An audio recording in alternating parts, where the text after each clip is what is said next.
Good afternoon and welcome to our Mindfulness Monday session. We're so happy to have been able to continue this series throughout the spring. These sessions are a collaboration between the Office of Alumni Engagement and the University Center for Student Wellbeing.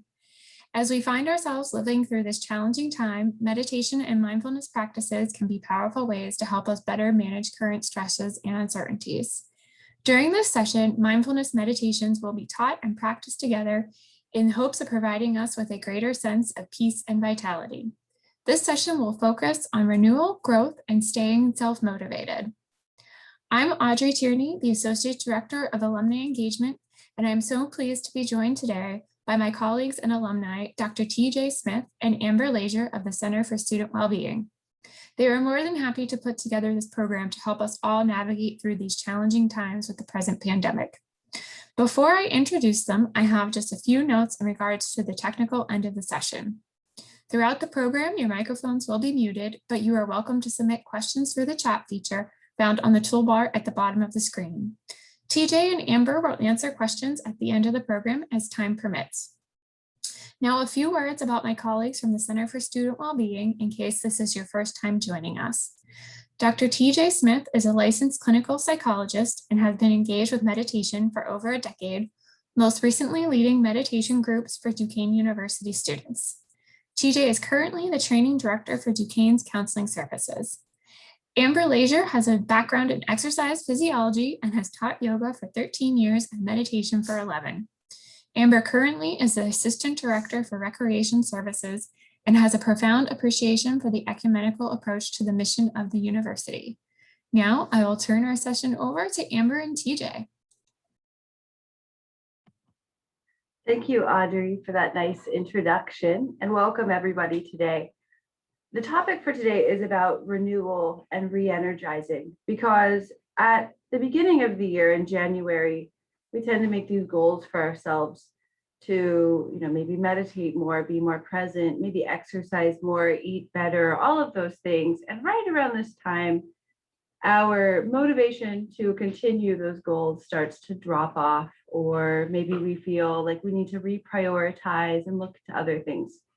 At the same time, you may notice in your emails that you might see specials for spas and go rejuvenate yourself. And there are also advertisements for planting seeds and getting new garden supplies and things of that nature. So this really is a season of renewal as we're coming out of the spring equinox and thinking about doing those outdoor things. So TJ and I are going to be discussing this idea of renewal and what it means on both a physical and mind/spirit aspect for each of us as we go throughout the year.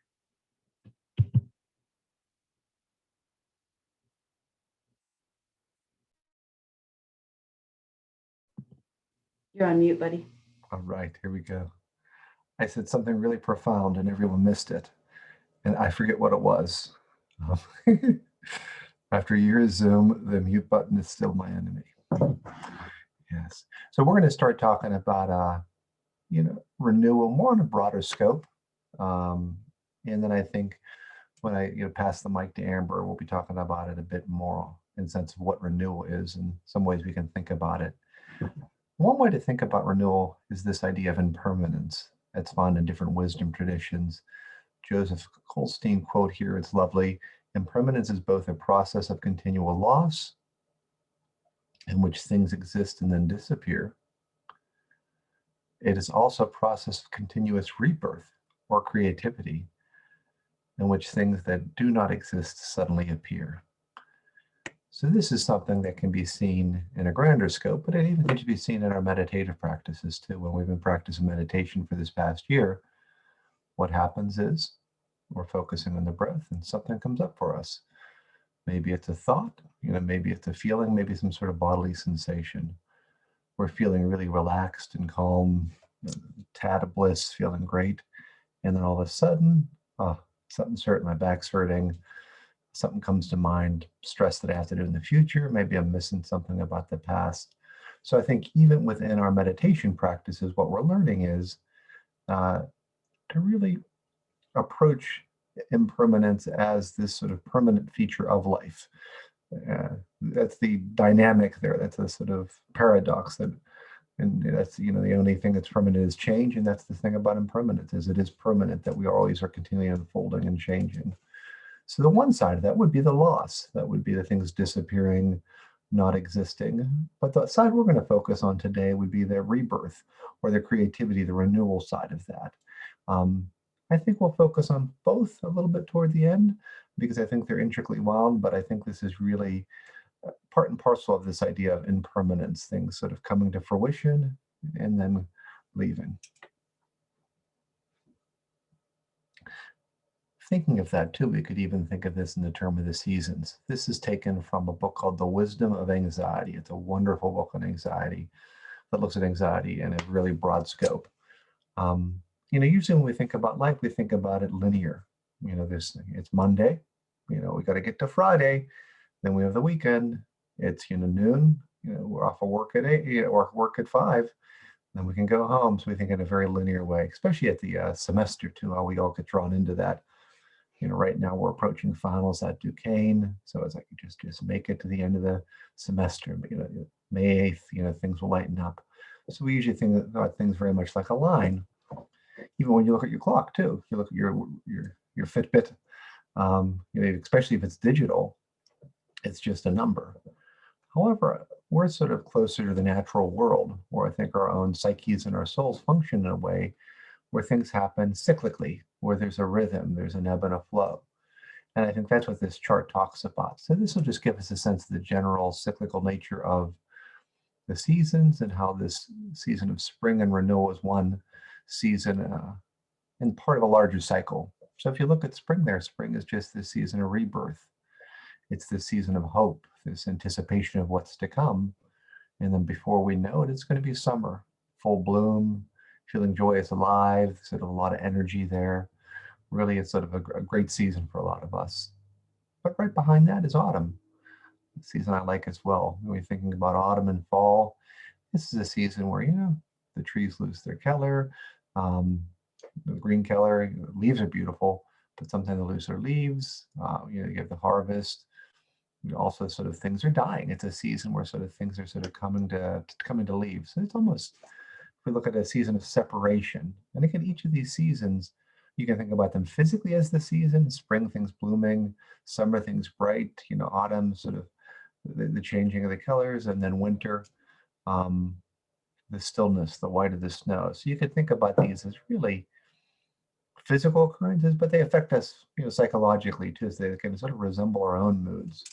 So all this to be said, we just always want to situate this rebirth, this renewal that we're going to experience in spring within a larger cycle, and to be attuned to that as we go throughout the year. But for now, I think we'll be more attuned to the rebirth and renewal part of it. Thank you, TJ. I think this ties in so nicely with what you had to say about impermanence and the ephemeral nature of things, because spring is my favorite season.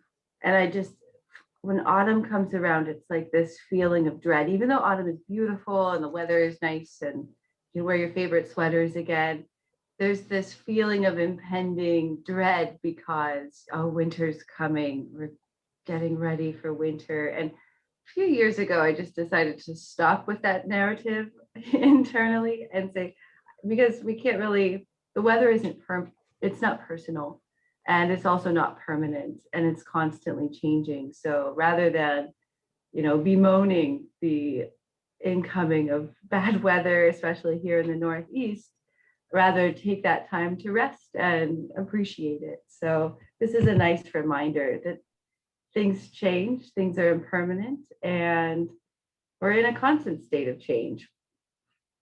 So I'd like to talk a little bit about the idea of the physical renewal of our bodies and the contributing factors associated with that. At the very base of our physiology, we're made of cells. And those cells are constantly in a state of change. So you have a new cell that forms, and then it changes as it ages, and then it goes away as new ones appear, and they all regenerate in different ways, but they do. So for example, I believe it's our kidneys that every 7 years you have a brand new kidney essentially, because they're constantly changing. So the same kidney that we have now isn't the one that we were born with. And and we'll talk about that a little bit later, but it also translates to muscular changes. So we exercise, or maybe we don't exercise, we stop exercising. And anytime we make some sort of change in our present moment, then our muscles adapt to that as well. So if we start hiking every day, we'll notice that our legs start to get stronger, those muscles start to get bigger. Or in the case of the beginning of the pandemic, I stopped exercising at the gym and took it back a level. And I noticed, oh, I can't lift the same things I used to lift when I got back to, lifting more weights and teaching classes with heavier weights and things like that. So we're in a constant state of change. And the actions that we make today impact directly how our future will evolve and how our future self will be. And the other thing I'd like to add to this is that our energy levels ebb and flow. So when TJ discussed the seasons, we might find ourselves more energized in the spring. We spent a long winter sitting inside if it was too cold or icy to go out. And springtime comes and it's all of a sudden like, let's do things. And, as far as COVID goes, a lot more people are getting vaccinated, and we're getting a little bit more to the end of this, where we can see the light at the end of the tunnel. So we're more energized to maybe go out and do something. And so we might feel a greater sense of motivation. But we might find in the wintertime, or more winters of our lives, it doesn't necessarily have to be that season, where we feel low energy, where we don't feel like doing as much. And sometimes inaction begets more inaction. So we'll be discussing motivation a little bit later here. But this is just a slide to remind us that all things change, and we're in a constant state of change. But what we do for ourselves in this present moment will directly impact our future self.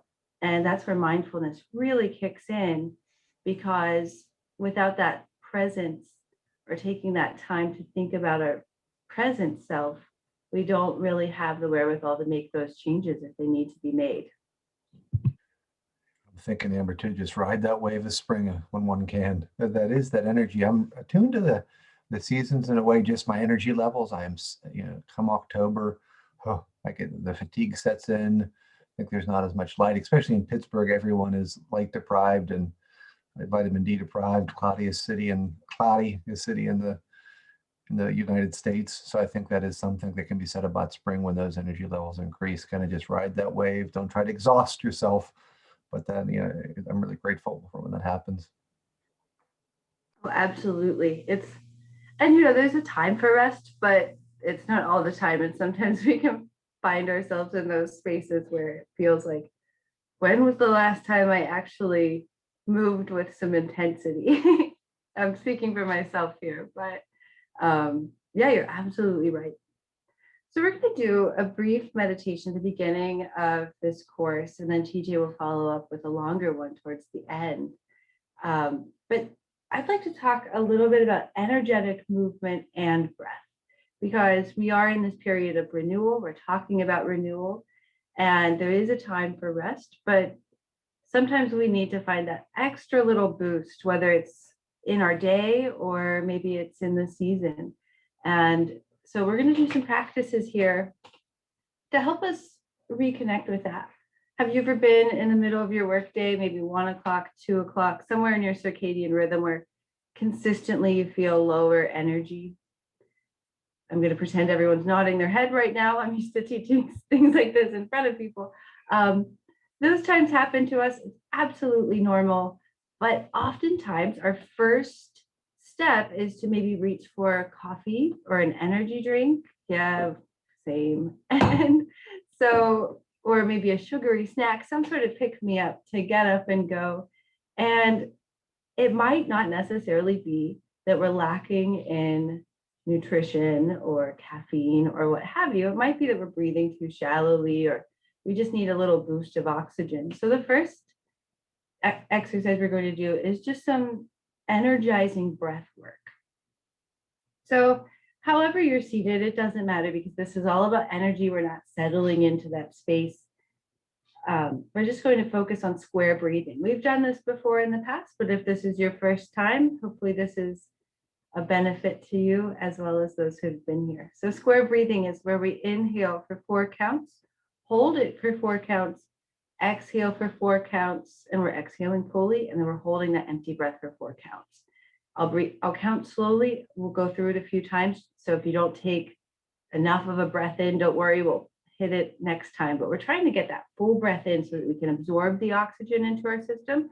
And we're trying to get that full breath out so that we get rid of all of the carbon dioxide that's been staying in our lungs because we've been breathing shallowly. So we're going to try to go for full breaths in, full breaths out. So let's inhale 1, 2, 3, 4. Now hold 2, 3, 4. Exhale fully 3, 2, 1. Hold that empty breath. Now that might be uncomfortable, but keep holding it. 1.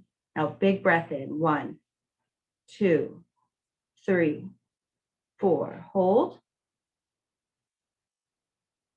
Feel yourself relax into it. I'm counting slowly down. Exhale 4, 3, 2, 1. Hold that empty breath. Make sure there's no air left in your lungs.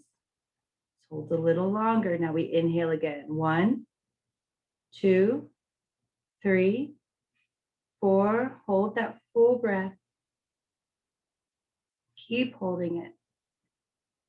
Now exhale fully. 4, 3, 2, 1. Hold.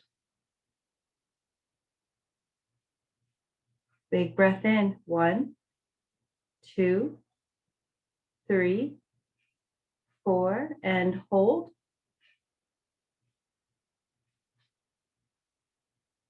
Now exhale fully. 4, 3, 2, 1, and hold.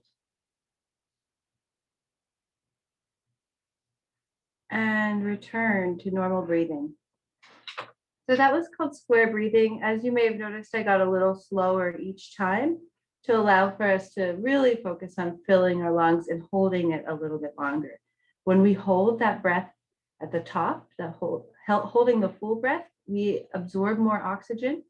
When we have no air in our lungs, you may have experienced this, you start to feel that panic because you're holding an empty breath. And that raises our heart rate. So that gets us a little bit more energized through that little burst of fear, but it's a controlled form of fear because we can breathe in anytime that we want. So that's one way to build up some energy that gets a little bit more oxygen in our system.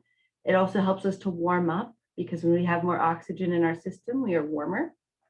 But the other type of energetic based meditation is energetic movement. Now, we're all in different spaces. We are not in exercise gear, so that's all right. But what we're going to do for this one is we're just going to inhale, raise our arms all the way up to the ceiling. Hold it at the top for just a short breath. And then we're going to exhale, bring our arms back down. Now, if you're standing, you can do this. That'll engage a little bit more muscles. If you're not standing, you can do this from your chair. So we're just inhaling, raising up, exhaling, bringing it down. Right now, we're using our breath to fully oxygenate our bodies, but we're also moving ourselves. We're moving our arms, getting the blood flow to change because our vascular system, our veins, they don't require muscles in those veins. So it's all about gravity to get the blood flow, gravity and muscular contraction. So if we're sitting with our hands below our heart, we might tend to gather more blood in our hands and our lower arms. So just by going through this breath work where we raise our arms as we inhale, drop our arms as we exhale, we're changing that blood flow pattern. And we're energizing ourselves. If you're doing this standing, you could even take it down to the floor. There are a lot of different ways to do it, but this is the most basic. Let's do one more breath, hold it at the top. Now we're going to exhale, tilt to the right, opening up through the side, but also doing a lateral bend with the spine. Inhale, bring it back up to center, sit up as tall as you can. Raise the spine. Sometimes we tend to slouch. This really invigorates the spine. Exhale, drop it down to the left side. Bring it up to the center. Exhale to the right. We tend not to do these lateral bends with our spine. And when we move the spine, we tend to get those spinal fluids flowing, which also gives us a little bit of energy. Back to center. And drop it down. And the final one I'd like to do while you're sitting in your chair, so if you're at a desk, you won't look too silly. We're going to bring our arms up slightly to about heart level. We're going to keep our hips facing forward, but we're going to exhale, twist all the way around, keeping your hips facing forward. Then bring it forward. As we inhale, then we'll exhale, take it to the other side, trying to keep our hands in alignment with our heart, and then bring it back to the center. So now we're doing a spinal twist instead of a lateral bend. We don't do enough bends and twists during our workday. So those spinal fluids tend to remain a little bit more sluggish, a little bit more stagnant. So these are just some exercises that we can do to engage the core, but to move the spine and the fluids within the spine. One more. And back to center. Hopefully you feel a little bit more limber, loosened up, but also a little bit more energized. And we're always using our breath as we go through these so that we're focusing on fully inhaling and fully exhaling.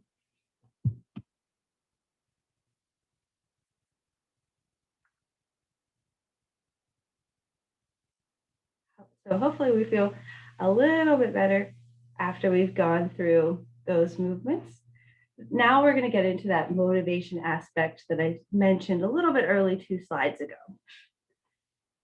Motivation doesn't just happen, and we move through periods where sometimes we feel really motivated. Maybe it's for health reasons, you know, at the beginning of the year when we go to the gym every single day for an hour or more, or maybe it's when we do chores and we're revamping a room or something, and we just feel like we have boundless amounts of motivation that we're constantly doing things and making positive changes. And sometimes we just don't feel that motivation.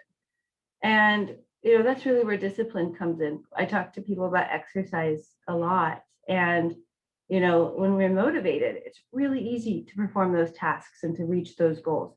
But when we don't feel that motivation, then it can feel like you're climbing a mountain just to do the most basic thing. And so when we have a schedule or discipline or resilience in the face of things that are difficult, then we're better prepared to act whenever we don't feel that motivation.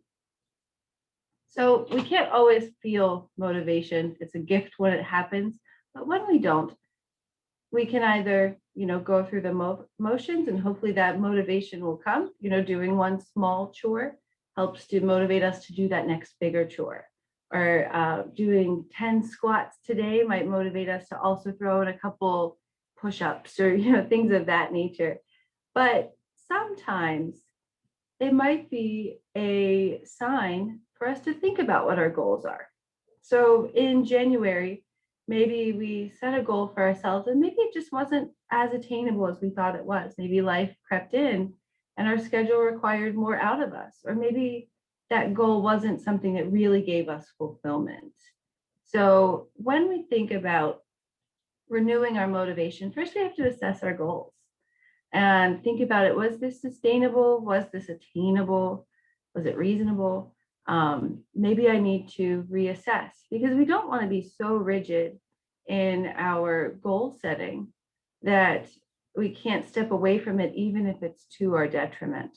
So when we're talking about renewing our motivation and assessing our goals, there might be time where it's time to change what that goal was. So maybe I wanted to, you know, be able to deadlift 200 pounds by March. If I continued reaching that goal, I could hurt my back. Maybe I stopped training so much because like my back hurts, my leg hurts all the time. I can't carry my groceries like I used to, you know, all of those things. So maybe it's time for a reassessment. And all of this takes a certain level of presence to ask myself, where am I today? And give myself permission to allow that change in my goals. So this is a great time right now in April to just reassess what we wanted out of the year, see if it still holds true, and then change is necessary. And we have a question too. I may read this question to you, and I'm thinking you would have a great reply to this. Put you on the spot. Oh, What's what's the difference between, it's from Chris, and it says, what's the difference between exhaling through your nose versus exhaling through your mouth? That is a fantastic question. Yeah, some experts tell you exhale through your nose, others instruct you exhale through your mouth. Oftentimes it's the instructor's choice. So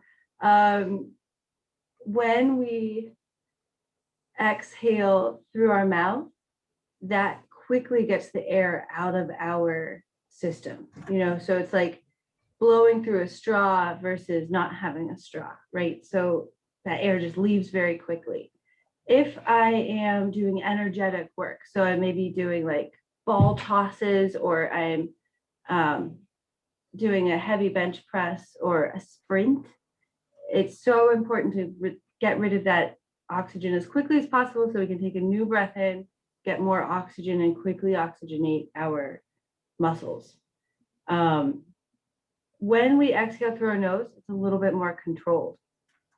So we're allowing ourselves to slowly deflate as opposed to just like popping a balloon. We're just like letting the air out slowly. And that has several goals, or several benefits. When we're exercising, if you've ever felt a side stitch when you're running, they're the worst things ever. And oftentimes it's because we're moving our diaphragm too quickly, and then the muscles around that control the diaphragm spasm. So if you find yourself as a runner, as doing any type of cardio, getting those side stitches, chances are you're exhaling too quickly or inhaling too quickly. So breathing through the nose allows you to go through a controlled measure, and it slows those muscles, slows the diaphragm so that you don't get those negative effects. But if we're talking about pranayama in yoga, it's very similar. It's all about the speed of releasing that air. And if you're trying to build up energy or create fire, as they would say in yoga, then you want to get rid of that air quickly, so you're blowing it out. Whereas if you're trying to do more yin exercises or relaxation, then we exhale through the nose. But I tend to ask people to exhale through the nose because it is more controlled. And also, if we're in a room full of people, we're not breathing all over the place. That was a great question, though. Yeah, thanks, Chris. And a great answer from Amber. Oh, thank you. I actually give that question to you because I didn't have a ready-made answer for that. So that's good. Just as long as it's not exhaling through your ears, would you be? Right, yeah. So, yeah, it's really up to you and how it feels for you.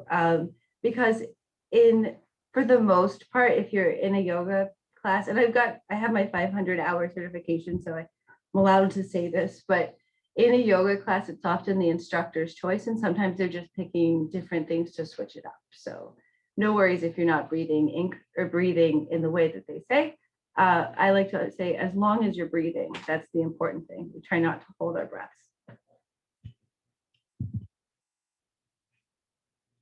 So when we think about our motivation and the idea of renewal, and we're reassessing our goals, it's important to jump back a step, and we're thinking about what kind of goal to set ourselves for the future, or being present with ourselves as we are trying to build motivation. It's important to set that intention. So we've done a lot of meditation classes where we, set our intentions, talk about intentions, and this is no different. So when we are thinking about, how our present self affects our future self, we want to set that intention and really consider it. So quieting the mind to be present, so that we can really consider what intent we have for our present moment. And then let's just say that my goal is to be more present throughout my days. And I might set up a goal of, a combined 15 minutes a day of presence. So maybe 5 minutes in the morning, 5 minutes midday, and 5 minutes evening. That's just an example. Perhaps I want to set my intention for that, but then I also need to remind myself on a fairly regular basis, because it's so easy to forget. We have so many things going on in our workday or in our personal lives, in our family lives, that it's easy to lose track of presence, even as a whole concept. Whenever you're, running late to get to an appointment, you're not thinking about presence. So we want to find some way to remind ourselves, whether that's using a symbol or totem, whether we set a timer on our phone. I know there's some really good apps out there that will just give you an automatic timer and then count down. So it's a reminder to sit and be present.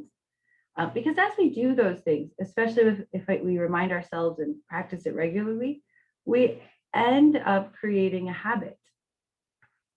And when we create that habit, it gets a little bit easier to fall into that space of presence, or whatever that goal is for you. And we create ourselves a routine and a pattern. But it's so important here that regarding what your goal was for January or what it is right now, that we find a balance between rest and activity. And I like to just always jump back to that seasonal chart that TJ shared with us, because it's so relevant to every aspect of our lives. We want to find that balance between rest and activity. So wintertime, or the winter time of our day, which might be our tired time, it's okay to rest. We don't want to be go, go, go all the time, but we also don't want to be rest all the time. So striking that balance that works for you is so important. Yes, that is. It's such a way of thinking about that too. Motivation, seasons of more motivation, seasons of less motivation, not literally seasons. I liked how you're just talking about that when the motivation's there, it's not there. And especially when it's not there, just is that a time to sort of pause and to reflect. And I think, working with students, Duquesne students tend to be go-getters. So when their motivation is not as high, it's, they would just like to, well, let's just turn it up. Let's get that motivation back. Almost like a video game to a certain extent. Can we just power up and, get going? But extra lives. The extra lives regenerate. And then unfortunately it doesn't work that way too, because I think, the motivation, the lack of motivation is telling you something. I wish I could, if I could create a technique to give you motivation all the time, I'd copyright it. And I'd sell it to you right here, but we don't have that. So I think it always is good to look at that lack of motivation as a way to reflect, okay, what is going on? Is this something to do with, where I'm at during my day, my week, my year? Is it something to do about the goals that I'm setting, so that way it gives us a time to relax and think about that. And the same thing would be said for, when the motivation is there, okay, let's keep, is there a way I can keep this going? Is there a way I can ride the wave? But then in both seasons of, lack of motivation or seasons of motivation and renewal, to kind of watch how you're riding the wave. That's exactly what you're saying there. Sort of when there isn't that motivation, you might need to be a little more disciplined and determined and willful to sort of, keep things up at the bare minimum. Or a season like this, it might be the opposite. If the motivation is there, you might need to sort of make sure you do get the rest. I know we were talking about before this, not getting to sit down last night until 8:30. So sometimes for me, the energy creeps in spring, and I have to sort of remind myself, okay, don't wear yourself out, because the other side of, motivation and doing a lot is getting worn out and not doing that much. I'd like to just interject there too. It's Yeah. such a great point, TJ. I mean, that's where burnout happens, right? Like that's really how we get burned out with like our jobs or our routines and things like that. And if we're not careful to find that balance. And I spend more time than I'd like to on social media, but have you seen all of those posts, especially at the beginning, like March 2020, when everything was shutting down? And people are like, if you don't come out of this with a new language or a new skill or more flexible than you were before, then you don't lack time, you lack discipline and all of those things. I've seen so many of those things on Instagram. And it is so toxic to think that way, because this is, a very difficult time for many, many people. And we have different responses to that kind of collective trauma as Yes. a society. And so sometimes those like motivational quotes can go in the wrong direction and just end up being kind of toxic, Mhm. where those aren't quite goals that we should be striving for, but rather taking the time to be present. Yes, exactly. Thinking of other, thinking there's the external blocks that we have, to motivation, and sometimes there's the internal blocks, things that might be blocking you for really settling into this more renewal time, this time of motivation. Um, and a lot of times that's expectations too. Even if you think about it in the small scope of waking up today, it's a Monday, you kind of have a sense of what a Monday would be. Maybe you have a sense of what April would be, on the way to spring, on the way to summer. You have all these expectations for the day. You might have an expectation for this or that thing you're doing today. And those expectations of life, of people, of the activities you're doing, in one way, they're there to help us. Because I think one emotion that's difficult is uncertainty. If we just think things are uncertain, we get a tinge of stress or anxiety. So what we do is we compensate the opposite way. We lay down some expectations that can help us to really sort of look at a path to take. However, sometimes that can stifle us. It can stifle our creativity. It can stifle the really uniqueness of each day. Um, yeah, I was even thinking of it. The thing that popped in my mind when I said that too was I was looking I had to do something inside real quick. My daughter's bus gets a bus literally right across the street from us. And there's other parents out there. So I said, okay, today I'm going to just, to get this done. But I'm typing away and I see her and I'm still looking through the window just to make sure she gets on the bus. Okay. But I remember she looked at me through the window and waved. And I'm like, oh, shucks. Here I am. I was so caught up with the Monday, the paper, what I was sending had to get sent sometime, but I could have just taken that moment to go out there to the bus. So I think that was a nice reminder there too, that, okay, even though it was a Monday, let's get things going. I need to get some paperwork done. That also, that expectation to get things done was a block to the creativity, which is, this is never going to happen again, this moment. She's only in second grade for a couple more months, maybe. Yeah. So I think that's where beginner's mind comes in for us. And beginner's mind is just that, sort of more inhabiting a place where we're acknowledging and then accepting, what expectations may have, and trying to let them go and see things for how they arise in the moment. If we have an expectation, maybe we're just noting it and bracketing it, putting it to the side. And in that way, seeing life as a beginner, as a child, as a newborn, someone who's just doing something for the first time. And that's what, there's that quote that we brought up a couple of times in here. That's when the day, really becomes unique. This Monday will never be like a Monday again. We might think this is Monday, we might think this is just like a Monday in April, but no, this Monday is totally unique. So I think that's really where the life and the renewal and the creativity comes in. Each and every day is grasping that sort of beginner's mind. And thinking about the seasons as a whole, and even thinking about just the seasons of our day, not as grand. Here's a nice quote. For a seed to achieve its greatest expression, it must come completely undone. The shell cracks, its insides come out, and everything changes. So tell one who doesn't understand growth, it would look like complete destruction. So this is something so important to remember, this image of the seed cracking and become born. That really is, I think, how we work to a certain extent. And I'm saying that if we're ever going through a challenging time, a stressful time, a time of a bit of suffering, but that could just be a bit of a crack there too. So that's good to stay mindful of when you are going through a challenging experience. And I know for myself, going through that experience is not there, but afterwards, when I'm really reaping the benefits of what that sort of challenge produced and the changes it produced, that I can go back in hindsight and say, that was pretty important that I went through that. That was meaningful. That did have a purpose to it.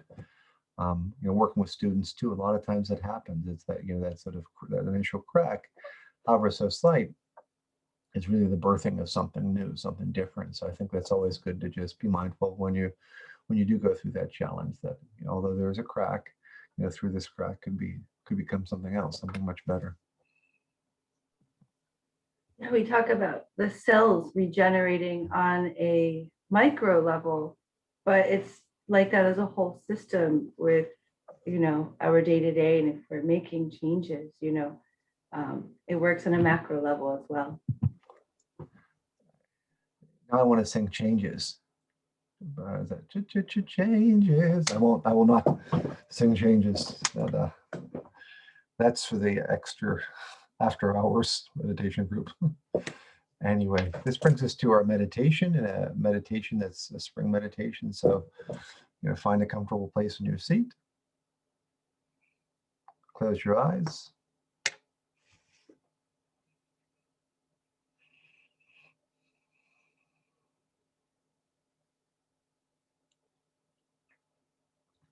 This medication is going to encourage you to look at your present life as a blooming flower. So close your eyes and breathe in this image.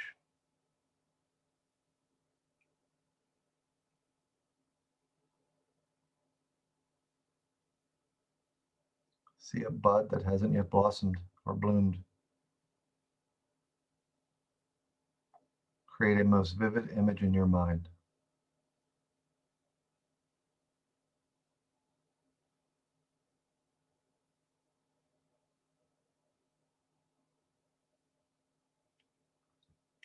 Now work your way down to the soil. What forms this soil for you?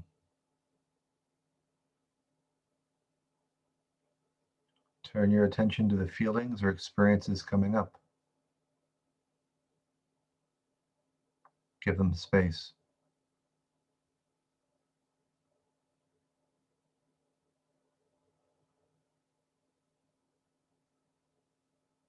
Place a plan on your heart and breathe in if you want. Offering compassion and care for whatever grief or hurt shows up. Take your time here. Allow these feelings, the soil, to express itself fully. Be aware of how it feels in your heart.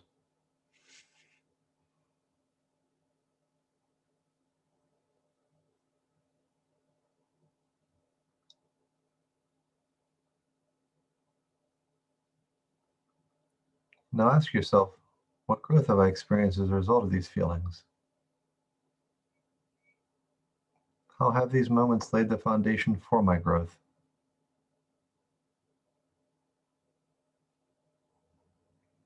Some moments may offer you wisdom, others may not. That's okay.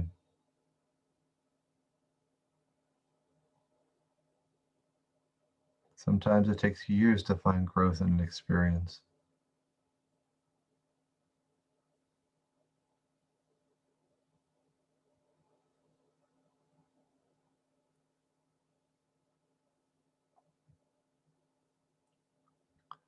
Sometimes we never find personal growth. But in this moment right now, which moments of sorrow and hurt and moments of joy and purpose will become the beautiful soil that's the foundation of your flower.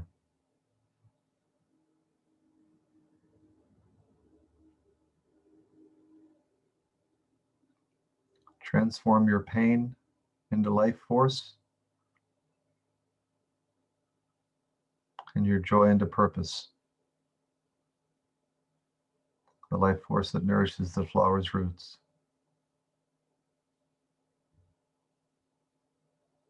Feel this shift, breathe it in. With each breath, feel the energy that strengthens and grows.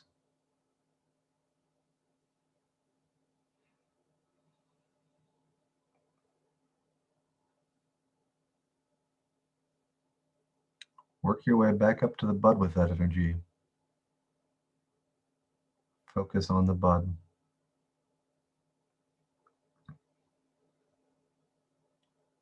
Focus on the petals. What potential beauty lies here? What excites you when you think of this flower blossoming and blooming?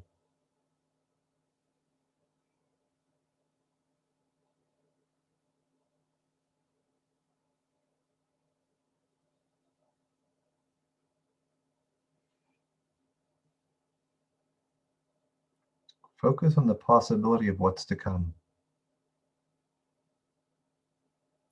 Breathe into your heart as you do this. And breathe in the possibility. Breathe in expansively.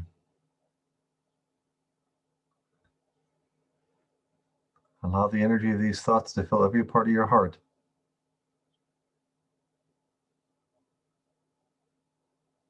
Now allow this energy to expand to the tip of your fingers, the top of your head, the bottom of your feet.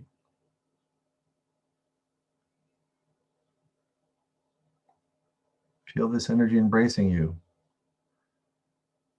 filling every part of your being.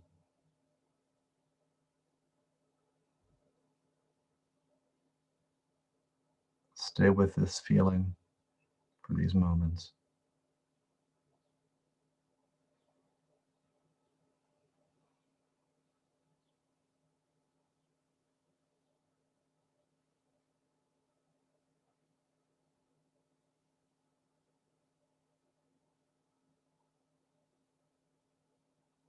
Now, when you're ready,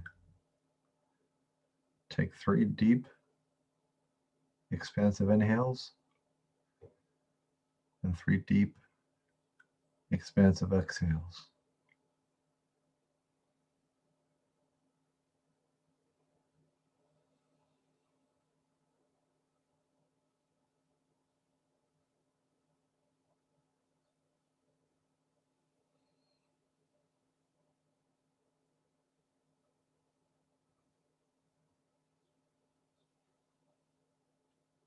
When you're ready, come back to the present and open up your eyes. All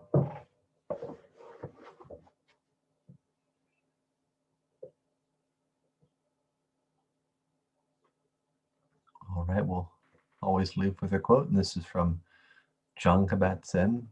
It's from a mountain meditation that we do, but I think it's a good reminder. Through it all, the mountain just sits, experience change in each moment. Constantly changing, yet always just being itself.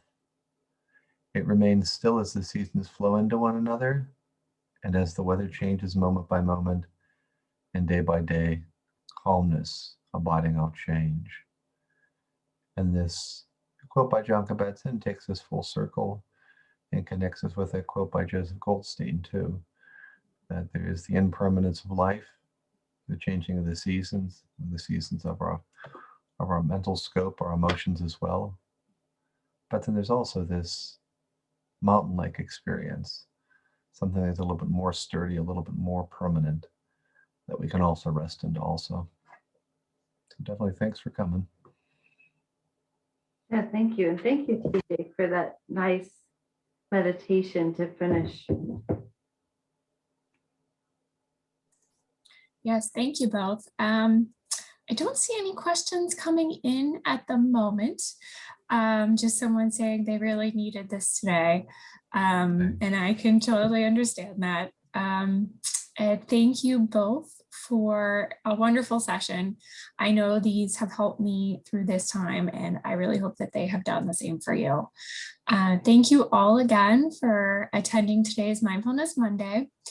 We will be continuing these sessions throughout the summer, but we'll be revamping them a little bit to make them available to alumni, faculty, staff, and students all together, with a focus on wellness as we navigate back to normal. To accommodate everyone, these will be moved to Wednesdays at noon, so be sure to watch for a follow-up email that will include a save the date for our next session, which will be on May 19th, and for links to all of our upcoming virtual events. If you have any questions for TJ or Amber that you didn't ask today, or if there's anything specific you'd like to cover in the future, their email addresses will also be included in the email. So have a great day, everyone. Stay safe. And as always, go Dukes. See ya.